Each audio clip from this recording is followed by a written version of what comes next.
আজকের এই এক্সপ্লেনারে সবাইকে স্বাগতম। আজকে আমরা দারুণ একটা জিনিস ডিকনস্ট্রাক্ট করতে যাচ্ছি। অনেক সময় আমাদের মনে প্রশ্ন জাগে না যে সিফ কয়েকটা শব্দের একটা টেক্সট প্রম্পট বা বর্ণনামূলক অনুচ্ছেদ কিভাবে চোখের সামনে আস্ত একটা গল্প তৈরি করে ফেলতে পারে। আজ ঠিক এই ব্যাপারটা নিয়ে আলোচনা করব আমরা। একটা বেশ ঘন এবং বিস্তারিত ভিজুয়াল বিবরণকে ভেঙে কিভাবে একটা প্রাণবন্ত গল্পের রূপ দেয়া যায় সেটাই দেখা হবে। এটা শুধুই একটা ছবি নিয়ে আলোচনা নয়, বরং একটা নিখুঁত দৃশ্য তৈরির পেছনে যে আর্ট বা শিল্প সেটা বোঝার চেষ্টা। তো চলুন শুরু করা যাক। Golden hour visual at the shore বা সৈকতে গোধূলি লগ্নের অপেক্ষা। নামটা শুনেই চোখের সামনে একটা অদ্ভুত নীরবতা আর অপেক্ষার ছবি ভেসে ওঠে, তাই না? আজকের এই পুরো সেশনটা মূলত ভিজুয়াল স্টোরিটেলিংয়ের একটা মাস্টার ক্লাস হিসেবে ধরে নিতে পারি আমরা, যেখানে প্রতিটা ডিটেল বিশাল কোনো গল্পের ইঙ্গিত দেয়। শুরুতেই আমাদের বেসলাইন বা ক্যানভাসটা একটু বুঝে নেওয়া যাক। এটা একটা full colour, high quality cartoon illustration. বেশ চমৎকার একটা অ্যানিমে অনুপ্রাণিত স্টাইল আছে এখানে, যেটা খুব দ্রুত একটা পরিচিতির অনুভূতি তৈরি করে। আর এটাই মূলত পুরো দৃশ্যটার একটা ক্যানভাস হিসেবে কাজ করছে, যার উপর ভিত্তি করে আমাদের মূল গল্পটা এগোবে। আচ্ছা, এবার আসা যাক আমাদের প্রথম পর্বে, প্রধান চরিত্রকে ফ্রেম করা। যে কোনো গল্পে একটা চরিত্রকে দর্শকের মনে গেঁথে দেওয়াটা খুব জরুরি। এখানে যেমন image3.png নামের স্পেসিফিক রেফারেন্স থেকে নেওয়া একজন যুবককে দেখছি আমরা। তার মুখের গড়ন, ছোট কালো চুল, এই নির্দিষ্ট ডিটেলগুলো কিন্তু তাকে চারপাশের পরিবেশ থেকে একেবারে আলাদা করে একটা মজবুত পরিচয় দাঁড় করিয়েছে। সবার আগে দৃষ্টি ঠিক এই চরিত্রটার ওপরই লক হয়ে যায়। গল্পের পরের ধাপে আমরা ডিকনস্ট্রাক্ট করব নির্দিষ্ট ইউনিফর্মের অর্থ উদ্ঘাটন। ভিজুয়াল স্টোরিটেলিংয়ে বিশ্বাস করুন, চরিত্রের পোশাক কখনোই এমনি এমনি দেওয়া হয় না।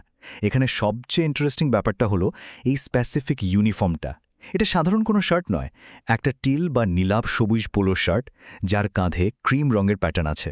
তবে সবচেয়ে নজর কাড়া ডিটেলটা হলো বুকের বাঁদিকে থাকা পুলিশ লাইন লেখা একটা মশাল ক্রেস্ট। এই একটা ছোট্ট জিনিস কিন্তু মুহূর্তের মধ্যে বুঝিয়ে দিচ্ছে যে এই মানুষটার একটা অথরিটি আছে। পেছনের একটা লুকায়িত অতীত বা ব্যাক স্টোরির ইঙ্গিত দিচ্ছে এটা, যা মনে বেশ কিছু প্রশ্নের জন্ম দেয়। চরিত্র তো হলো, এবার চারপাশের দিকে একটু তাকানো যাক।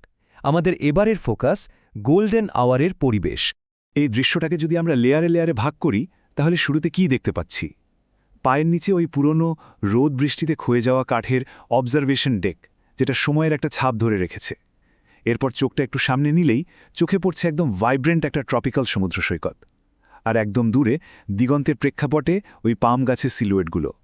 এই প্রতিটা লেয়ার মিলে পুরো দৃশ্যটাকে একেবারে জীবন্ত আর 3 ডাইমেনশনাল করে তুলেছে। এবার চলুন আমরা আলোচনা করি এই ফ্রেমের লাইটিং নিয়ে। আমাদের এই পর্বের বিষয় সিনেম্যাটিক আবহাওয়া ও আলো। এই দৃশ্যটা দারুণভাবে একটা ভিজুয়াল কন্ট্রাস্ট বা বৈপরীত্য তুলে ধরছে।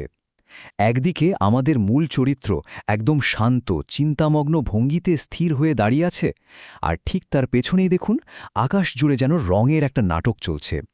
গাঢ় বেগুনি, কমলা আর গোলাপি রঙের একটা ড্রামাটিক সূর্যাস্ত, আর নিচে সমুদ্রের ঢেউয়ে সেই আলোর চমৎকার প্রতিফলন। এই স্থির চরিত্র আর অশান্ত আকাশের কন্ট্রাস্টটাই কিন্তু ফ্রেমটাকে এতটা নজরকাড়া করে তুলেছে। এখানে আলোর ডিরেকশনটা খেয়াল করা খুব দরকার। সূর্যাস্ত থেকে আসা ওই ওয়ার্ম ডিরেকশনাল লাইটটা চরিত্রের মুখ আর পোশাকে একটা খুব সফট হাইলাইট তৈরি করেছে।